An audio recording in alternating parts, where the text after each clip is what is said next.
They say the world can change in the blink of an eye, and for 19-year-old Kay Lake, that blink came at the worst possible time, right at the airport gate, when she was moments away from reuniting with her father. What should have been a straightforward trip home turned into a nightmare the instant a prejudiced officer singled her out, ignoring her explanations and dismissing her polite requests. Little did he know she wasn't just any young black woman. Her father was the newly appointed Point Use ambassador, but Kay was never one to flaunt her connections. She believed justice should be served on principle, not power. Kay Lake stared out the window of the small commuter plane as it taxied to the gate at John F. Kennedy International Airport in New York City. Her reflection wavered in the glass chestnut-brown skin, soft curls framing a determined face that still held traces of teenage uncertainty. She was 19, but life had forced her to grow up quickly. A long flight from London to New York had left her both exhausted and excited. She clutched her carry-on bag, where she kept her passport, phone, and a few precious mementos of her journey.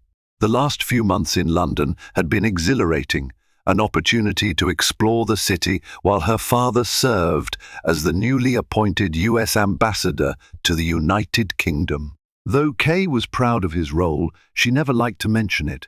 In her mind, her accomplishments needed to stand on their own, and so she'd opted for a bit of independence, studying art history abroad and traveling through Europe on her own. Now she was returning to the States for her summer break. She had texted her father about her flight, but they had both been swamped, he with diplomatic obligations, she with final exams. Despite their busy schedules, there was always love between them. As the aircraft docked at Terminal 4, one of the busiest at JFK, she inhaled deeply, bracing herself. This was home turf, yet it still felt foreign. America thrived on hustle, the swirl of cultures and chaos. London, though equally hectic, seemed more cohesive in some intangible way. Kay stepped off the plane into the corridor of glass windows and fluorescent lights. The typical mixture of voices in multiple languages, rolling suitcases, and airport announcements felt both comforting and disorienting. She navigated toward immigration, fully prepared for the standard processes. She had no reason to expect trouble, but a small voice in her head cautioned that not everyone was as open-minded as they claimed. Perhaps it was an inner guard she'd developed after too many microaggressions disguised as casual remarks about her skin color or hair texture. Once she cleared the standard immigration check without issue, Kay made her way to the baggage carousel. She waited patiently for her single, large suitcase. People jostled around her, and a toddler kept screaming for his mother's attention. Kay tried to stay calm, ignoring the minor chaos that always came with traveling. By the time she located her bag, she felt the relief of being nearly done. Just a few more steps out of baggage claim, and she would be on her way to hail a taxi. She retrieved her suitcase and headed toward the final customs checkpoint. "Welcome to the United States," a sign read, an American flag draped proudly across it. Then, in a flash, everything changed. A uniformed officer stood at the perimeter where travelers transitioned from baggage claim to the main arrivals area. Kay found his gaze lingering on her, and she couldn't ignore the icy feeling creeping up her spine. He was tall, mid-50s, with a trim moustache and narrow grey eyes that scanned the crowd. Although there were hundreds of passengers streaming by, he seemed fixated on her. Kay tried to remain calm. At first, she thought perhaps she reminded him of someone he knew, or that he was simply doing his job, scanning each face. She even forced a tight smile, hoping to dissolve any tension. But his stare hardened. Without warning, he stepped forward, holding up a hand to stop her. "Excuse me, miss," he said, voice booming over the chatter of the crowd. "I need to see your travel documents." Kay blinked, confused but compliant. She reached into her shoulder bag to retrieve her passport and the student visa papers she had used in London. "Is there a problem, officer?" she asked politely, reading the name tag pinned to his crisp uniform. Bradley. He flipped open her passport, studying the details. "Where are you coming from?" He spoke in a clipped tone, as though a veneer of politeness could hide the suspicion in his eyes. "London," Kay answered. "I'm a student there. Well, I was for the semester." Bradley glanced at her bag, as if expecting it to spontaneously reveal contraband. "Traveling alone?" "Yes," Kay confirmed. "You sure about that? No one else with you?" A flicker of annoyance sparked in Kay. Why would he assume she was lying? "Yes, sir. I'm alone." He cleared his throat, ignoring the swirl of travelers moving around them. "Where are you from originally, miss?" Kay frowned slightly. "I'm American. I was born in Washington, D.C., huh?" He eyed the small diplomatic insignia pinned on her bag. It was a subtle emblem Kay had thought was decorative. She'd found it on her father's desk, not realizing it might stand out to certain people. "You got family in government?" She hesitated, not wanting to reveal too much. She'd always felt uneasy dropping the ambassador connection. "My father works for the State Department," she admitted softly, then tried to shift the conversation. "I'm just here on summer break." Officer Bradley's lips curled upward, but it wasn't a welcoming smile. It was more like a predator sensing easy prey. "Why don't you step over to the side for a moment?" Her heart sank. She'd seen that expression before, an authority figure deciding she was guilty of something before any evidence even existed. Kay looked around for any sign of an ally, but the crowd seemed oblivious. What was she supposed to do? Fight or comply and avoid causing a scene? She took a deep breath. All right.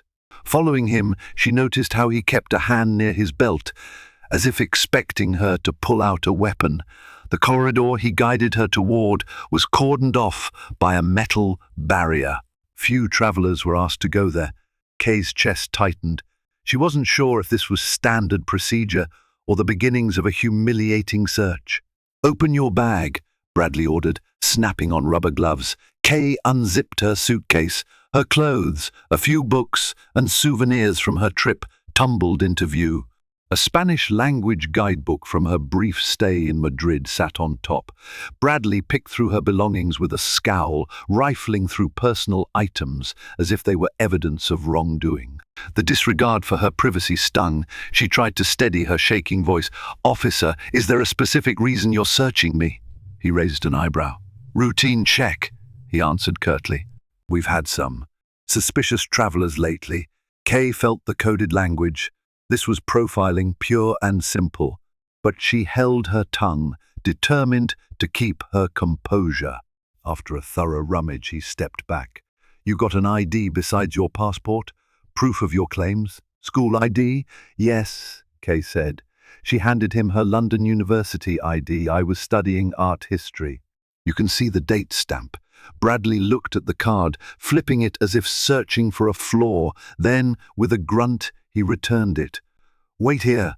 He disappeared into an office behind the partition, leaving Kay standing in full view of passerby who shot her curious glances. Time crawled by. 10 minutes, 15 minutes. Each second that passed felt heavier, as if the weight of the situation were pressing down on her chest. She fought the urge to pull out her phone. She didn't want to be accused of suspicious activity or disobedience. Finally, Bradley returned. He didn't look any friendlier. "Follow me," he said, gesturing for her to enter the small office area. Kay's pulse spiked. She swallowed the knot of fear, reminding herself that she had nothing to hide. Her documents were all in order. She was a law-abiding citizen, and a proud one at that. In the cramped room, 2 chairs faced an interrogation-style table. Bradley pointed to one of them. Sit. Kay sank into the chair, her mind racing. She wanted to call her father, but something told her it would only enrage Bradley further. She willed herself to stay calm, to choose her words carefully. "You mind telling me what's really going on?" Bradley asked, his hands clasped in front of him. "I'm not sure what you mean," Kay said. He leaned forward.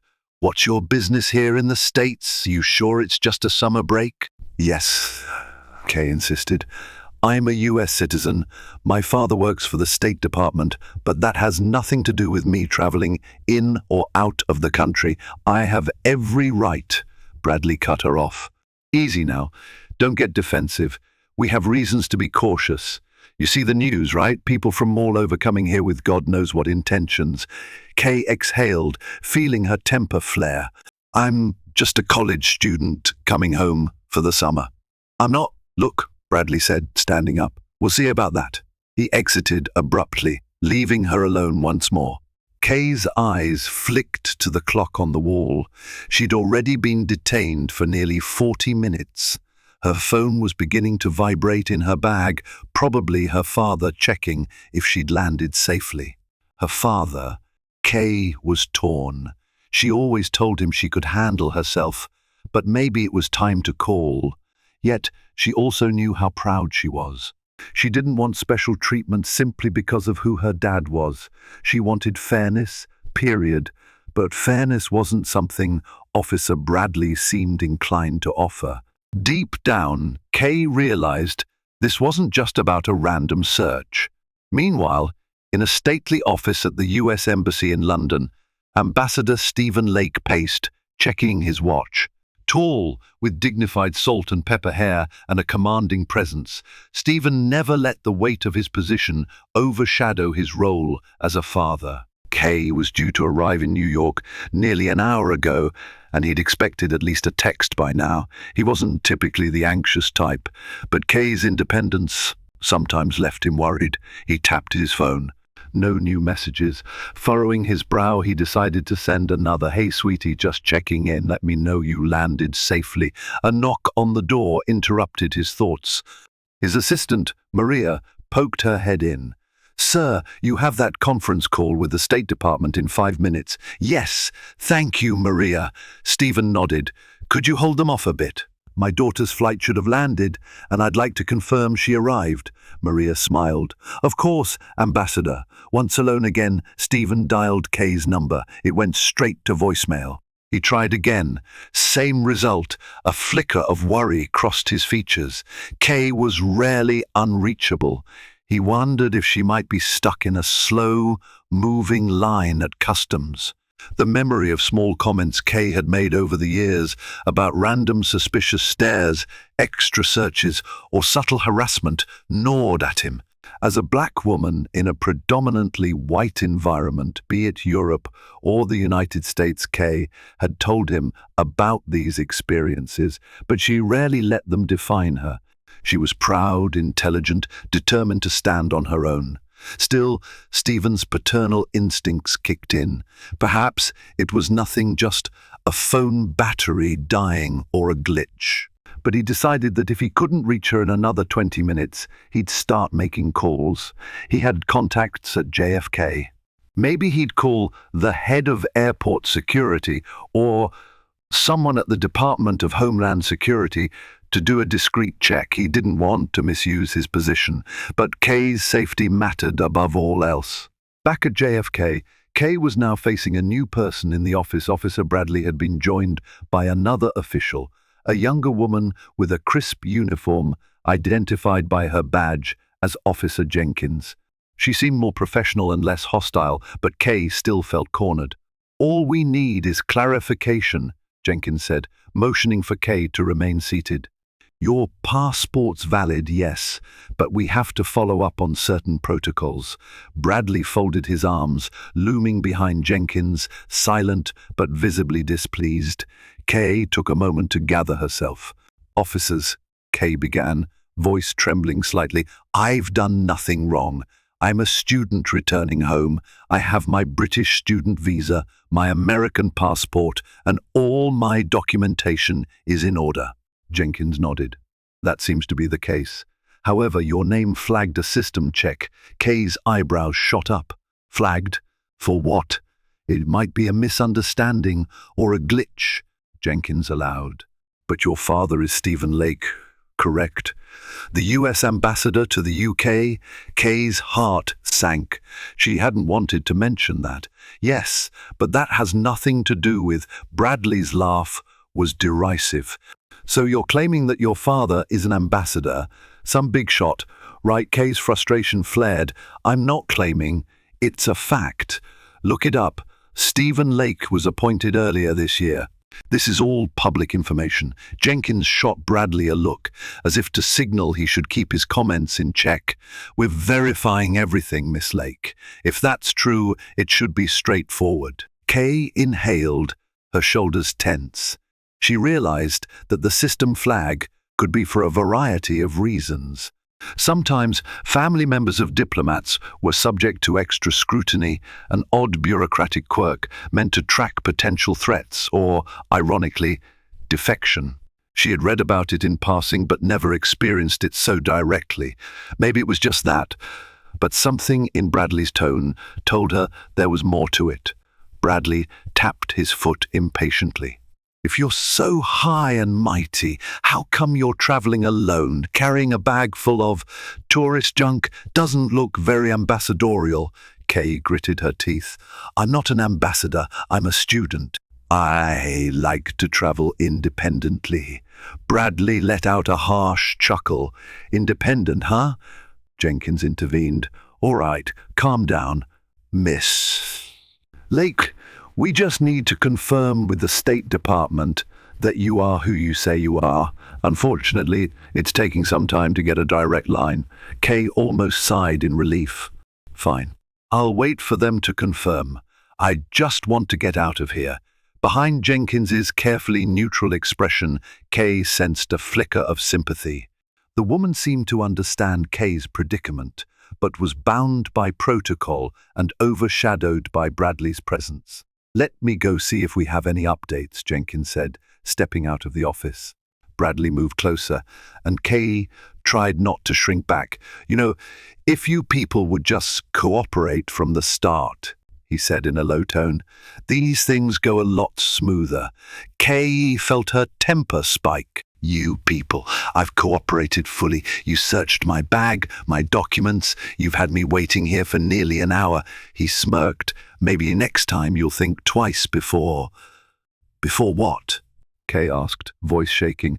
Before being a college student, before being black. Bradley's face contorted. Don't play that card with me, he snarled. Kay's heart pounded in her chest. She held his gaze, refusing to back down. It's not a card, it's my reality. For a moment, anger hung thick in the air.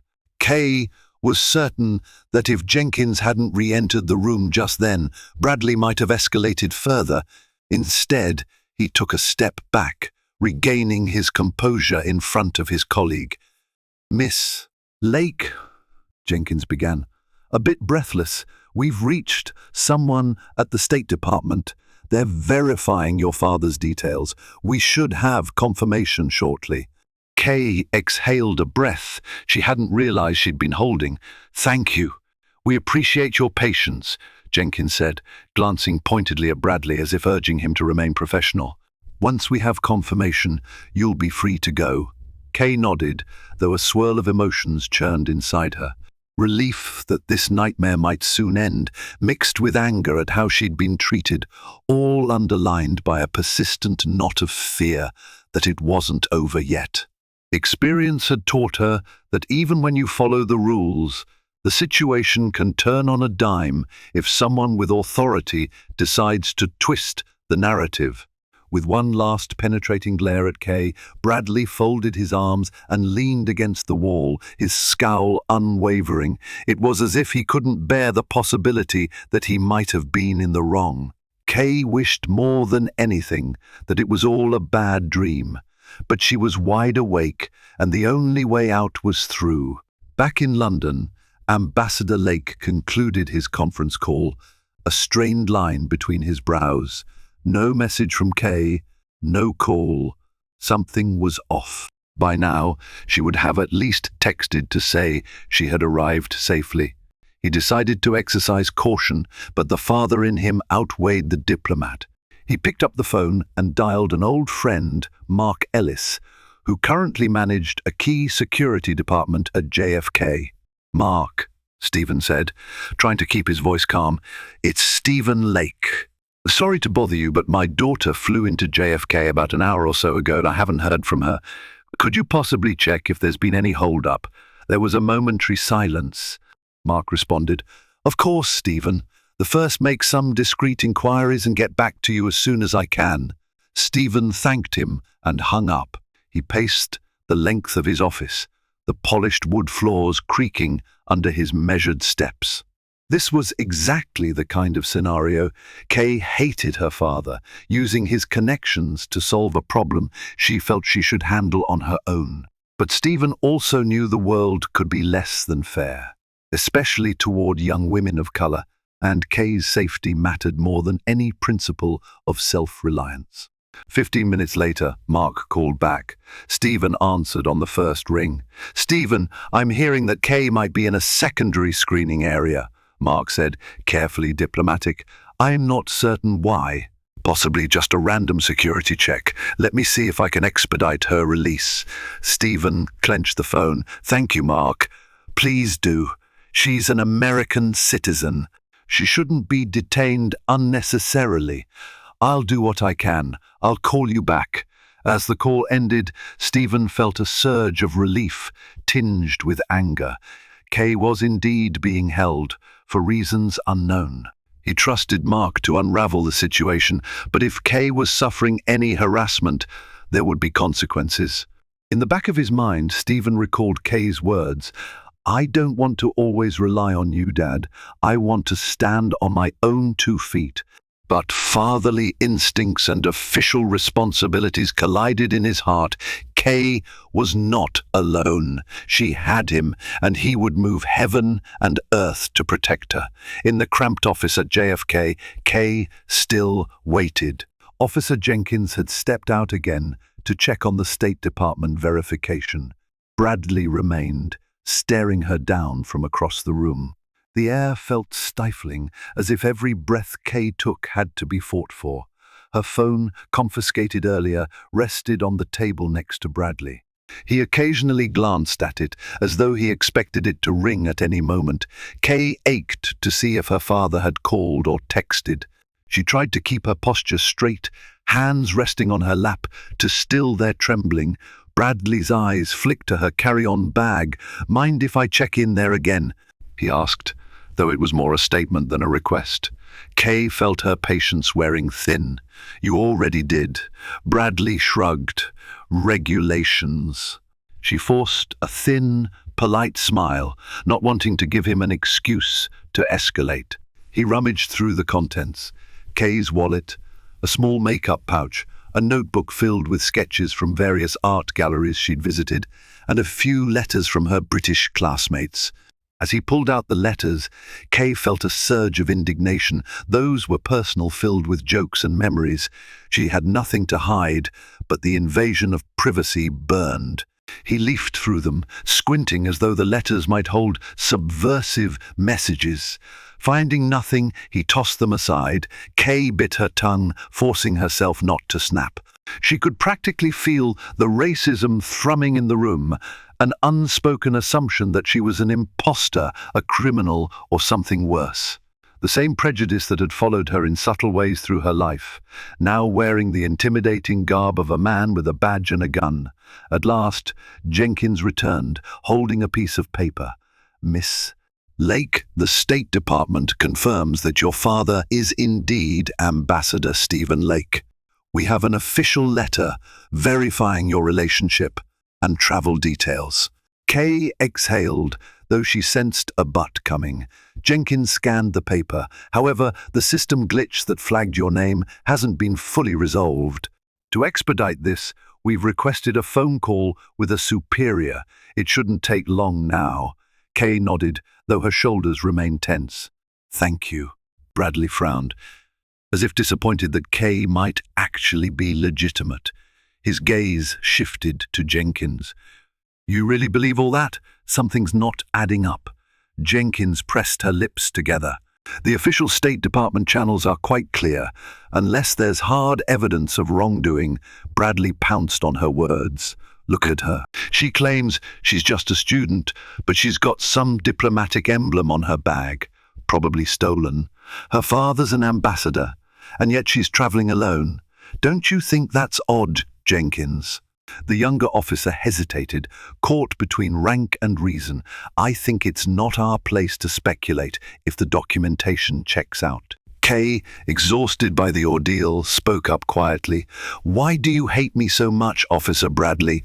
What have I personally done to you? Bradley's mouth tightened, and for a moment, Kay thought she saw a glimmer of uncertainty in his eyes, perhaps the slightest realization that his treatment of her was baseless. But then his pride reasserted itself. I don't hate you, he said stiffly. I'm just doing my job, protecting this country from threats. Kay's eyebrows rose. Am I a threat? Bradley said nothing, but his silence spoke volumes. Before the tension could thicken further, Jenkins's radio crackled. A voice on the other end indicated that their superior, a certain Captain Wilson, was on the line.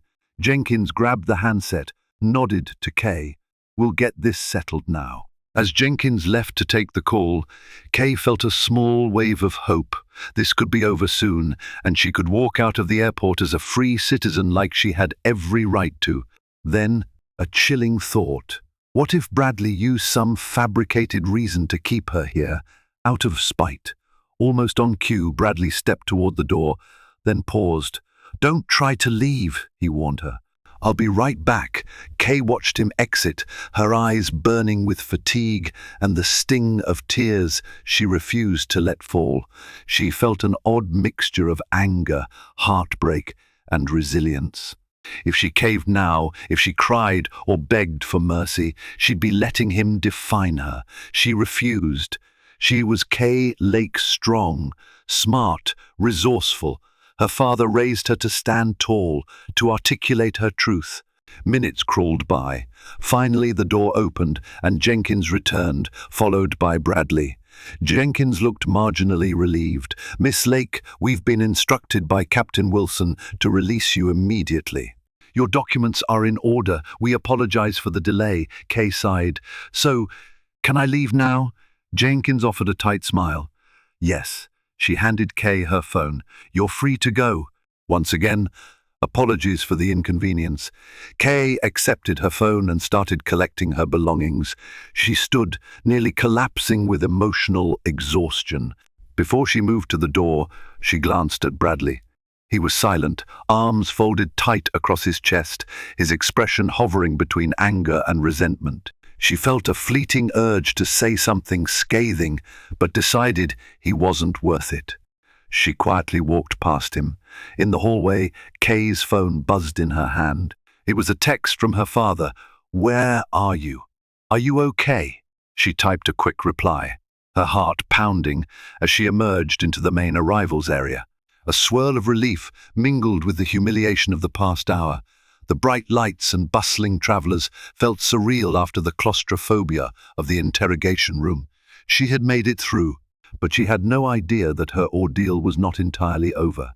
For Kay, this humiliating experience would spur repercussions far beyond the airport's walls and deliver a karmic blow to those who believe themselves untouchable behind a badge.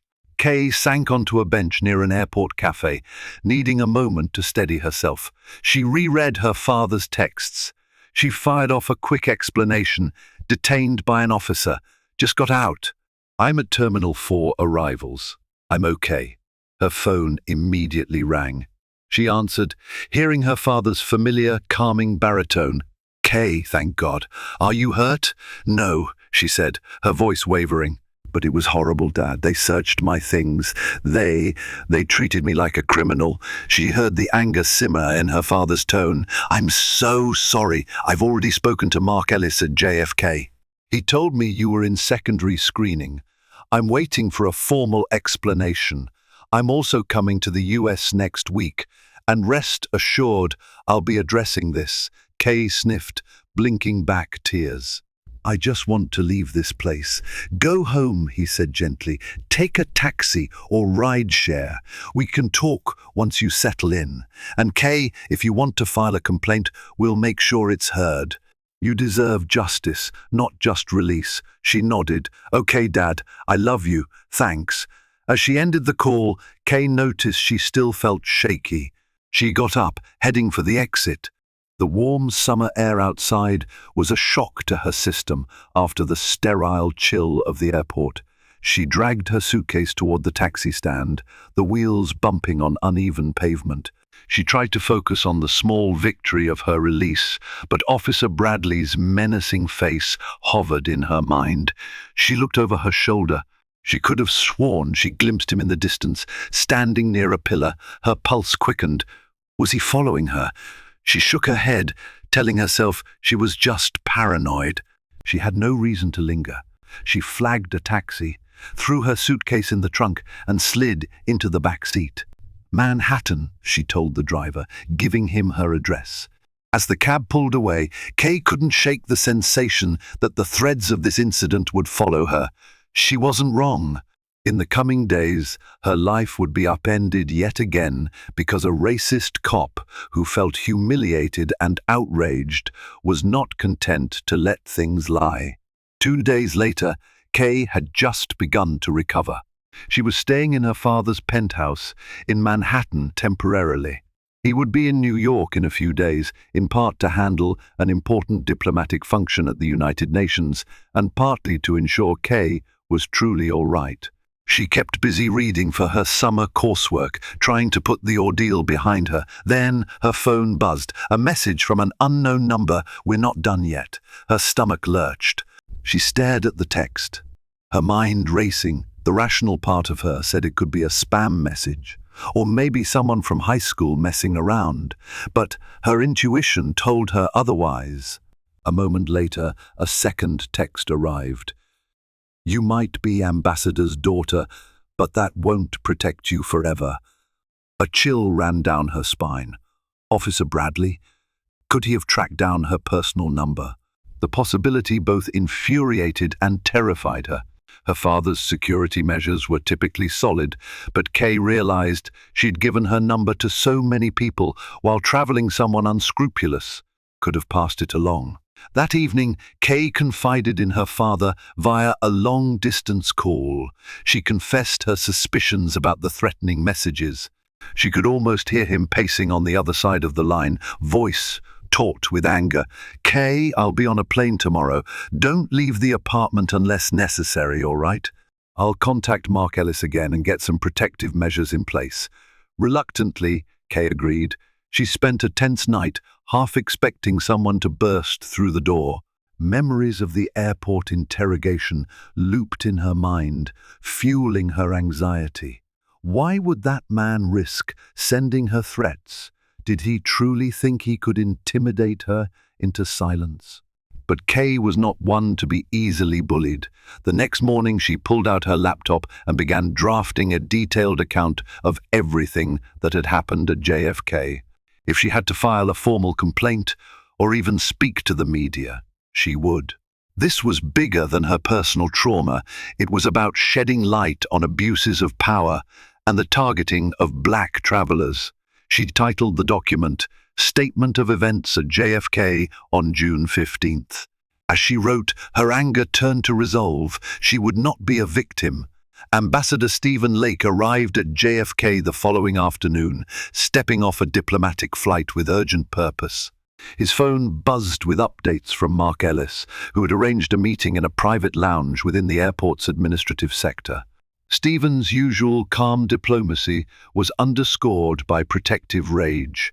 No father would stand by and let their child be threatened, especially by an officer tasked with upholding the law. In a secure conference room, Mark Ellis awaited him with a few members of airport security and Captain Wilson of the airport police. They exchanged polite greetings. Mark cleared his throat. "Stephen, we've examined the incident reports. It appears Officer Bradley initiated a secondary screening due to a system glitch that flagged Kay's travel. Admittedly, the glitch was resolved, and Kay should have been released sooner." Captain Wilson stepped in, looking genuinely apologetic. "Ambassador Lake, we are investigating Bradley's conduct. We have reason to believe he went beyond standard procedure. Stephen inhaled, reining in his temper. I appreciate that. But more has happened. Kay received threatening messages. She believes they might be from Bradley. I want to know if he had access to her phone number or personal information. Wilson's face paled. He shouldn't have. Protocol forbids collecting personal phone numbers unless necessary for official documentation, which this was not. Yet Kay is receiving explicit threats referencing her father being an ambassador, Stephen said, voice cold as steel. Mark stepped in. We can trace the messages if Kay still has them. If Bradley's behind it, we'll handle it immediately. Stephen nodded. I expect nothing less. My daughter will not be intimidated by a rogue officer. Captain Wilson grimaced. I understand, sir. We'll get to the bottom of it. Stephen stood. I'm heading to meet Kay now, but please keep me informed. If Bradley tries to contact her again or approach her, I want immediate action taken. The men agreed, and Stephen exited the conference room. This was not how he had hoped to spend his time in New York, but Kay's safety came first, even if it meant going head-to-head with a racist cop who believed himself untouchable. Late that evening, Kay and her father sat across from each other in the penthouse living room. Light from the city skyline flickered through the glass windows. Kay explained every detail of the airport encounter, from Bradley's initial suspicion to his final glare of resentment. She then showed her father the threatening messages. He read them, a storm gathering in his eyes. He looked up. Kay, do you want to press charges? We can go through official channels. There might be a legal route as well. She hesitated. I just want him to leave me alone. But if pressing charges is how we accomplish that, then yes. He nodded, picking up his phone. I'll inform Mark Ellis. We'll get the ball rolling. However, before he could dial, the phone buzzed. It was Mark. Stephen answered in front of Kay, the call on speaker. Stephen, Captain Wilson confronted Bradley this afternoon, Mark said. It did not go well. Kay's heart thudded. What do you mean? She cut in. Mark hesitated. Bradley became agitated, denied everything. Then he stormed out. Not exactly an admission of guilt, but let's just say he didn't do himself any favors. Has he been suspended? Stephen asked. As of this evening, yes. Pending a full investigation, Mark sighed. He's been stripped of his badge and gun. Still, there's concern he might retaliate. Kay's throat tightened. She felt a mix of relief and fear. What should I do? Stay with your father. Possibly consider temporary bodyguards until we're sure Bradley is no threat. Mark paused. We've also found suspicious communications from his work computer. Anti-immigrant, racist language. We're forwarding it to the Internal Affairs Division. Bradley likely faces serious consequences. Kay exchanged a glance with her father. The evidence was damning, but it also validated her experience. Thank you, Mark, she said quietly. They ended the call. Stephen placed a reassuring hand on Kay's shoulder. We'll ensure justice is served. Kay, he can't terrorize people like this any longer. Even as Kay nodded, relief flooding in, she felt a haunting sense that the saga wasn't truly over. People like Bradley didn't just back down gracefully. But if he tried anything else, Kay had no doubt her father, alongside the law, would be there to stop him. A week passed. Kay tried to resume a normal life. She strolled around Manhattan, visited her favorite bookstore, caught up with old friends. Yet the fear of a sudden confrontation lurked in her mind. Every unfamiliar face or stray look made her heart jump, but it seemed that with Bradley's suspension, the direct harassment had ceased. Kay allowed herself to relax until one sweltering afternoon when she emerged from a grocery store and spotted a familiar figure across the street, Bradley. He stood by a lamppost, wearing civilian clothes, his posture stiff, their eyes locked. Kay's stomach churned with fear and fury. She wondered if he'd been watching her, following her. She quickly ducked behind a parked SUV, fumbling with her phone to call her father. 100 thoughts raced through her mind. Had Bradley snapped completely? Was he here to intimidate her further, or worse? But when she peered over the car hood, he was gone. The sidewalk was busy, thronging with people. For a moment, Kay questioned if it was truly him or just someone who looked like him. Her instincts, though, screamed it was him. Shakily, she told her father what had happened. He insisted on sending a security detail to her. Reluctantly, Kay agreed. She hated the intrusion, but the alternative was worse. Two plainclothes security officers arrived at the penthouse later that day, introducing themselves as Davis and Carter. They were calm and professional, making Kay feel safer. Days slid by without incident, and Kay tried to focus on finishing her official statement for the inquiry into Bradley's misconduct. She was on the cusp of some closure when an unexpected call came from the district attorney's office. They were exploring charges against Bradley: harassment, abuse of power. Kay was invited to make a formal statement to help build the case. So Kay found herself in a downtown office building, wearing a simple blouse and slacks, sitting across from an assistant district attorney named Miss Ramirez. The woman questioned her gently about every detail of the airport detention and subsequent threatening texts. Kay recounted it all, feeling her composure waver once or twice. But she persevered, determined to see this through. When Miss Ramirez finished typing, she smiled with encouragement. "Thank you, Miss Lake. Your testimony is crucial in holding Bradley accountable." Kay nodded. "I just want to make sure no one else suffers what I did." Miss Ramirez's eyes hardened with conviction. "We'll do our best." A month later, Kay's life had nearly returned to normal. She was prepping for her next semester, meeting friends in the city, and her father had resumed his full diplomatic schedule. The storm seemed to have passed, though Kay still occasionally glanced over her shoulder, half expecting to see Bradley lurking. Then, on a sunny morning, Kay was sitting in her living room when her phone pinged with an alert. She opened a news app to find a breaking headline: "Former JFK officer arrested after violent incident outside local bar." Her mouth went dry as she read. The article detailed how a disgruntled ex-officer, identified as Bradley, had allegedly gotten into a fight with two men outside a bar. Police found an unregistered firearm in his car. He was arrested on the spot and now faced multiple charges, including carrying an illegal weapon, assault, and resisting arrest. A part of Kay was relieved. It meant he was behind bars, no longer free to stalk her. Another part of her felt the weight of tragedy. Bradley was a racist, angry man, consumed by hatred that ultimately destroyed his life. She didn't pity him exactly, but she recognized the profound brokenness in someone who chose that path. The phone rang. It was her father. He'd just seen the news as well. "Looks like that's the end of Bradley's rampage," Stephen said, sighing. "I'm sorry you went through all of this, but at least we know he can't hurt anyone else." Kay nodded. "Hard karma," she murmured, remembering the fear and fury she'd felt. He did this to himself. Stephen was silent for a beat, then spoke gently. "You've grown even stronger through this, Kay. I'm so proud of you." Emotions swelled in her chest.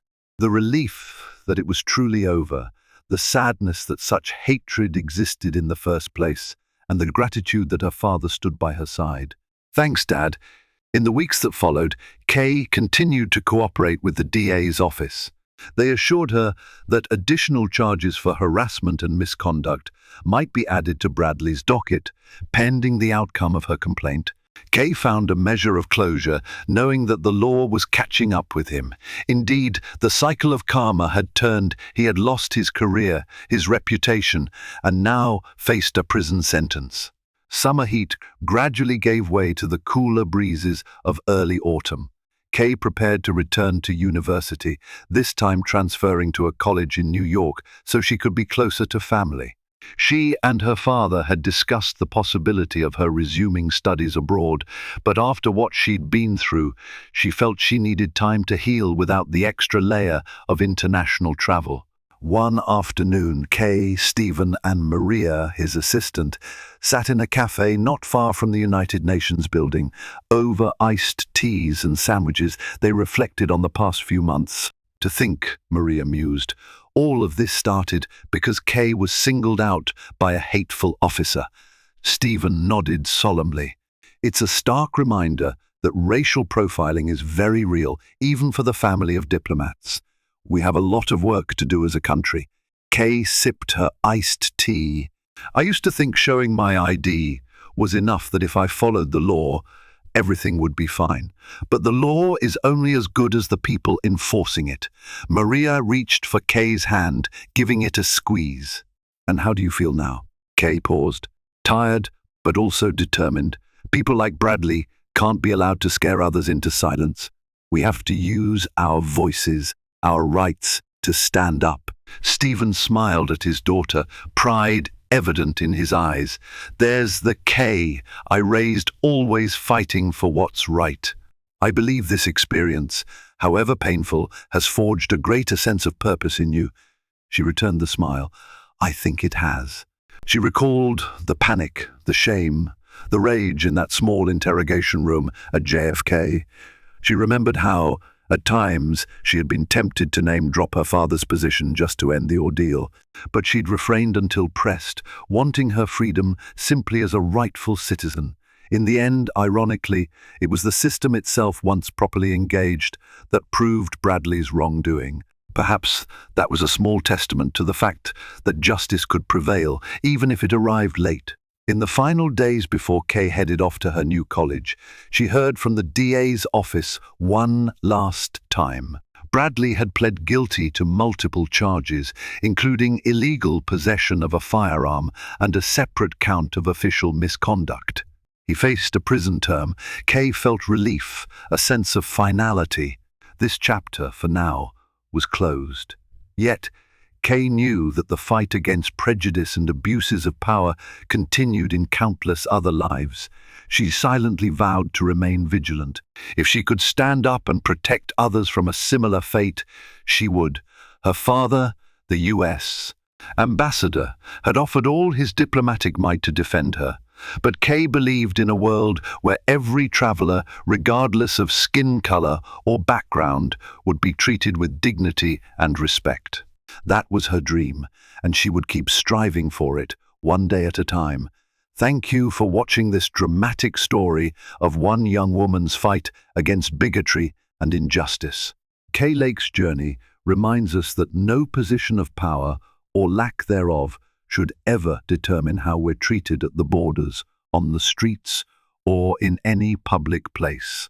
Her experience highlights the importance of standing firm in our truths, supporting each other when confronted by abuse, and trusting that, in the end, hateful deeds will face the consequences they deserve.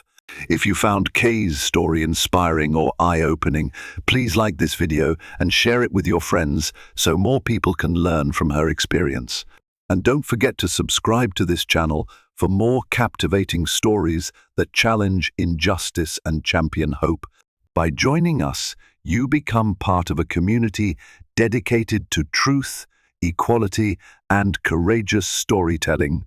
Together, let's keep shining a light on these critical issues.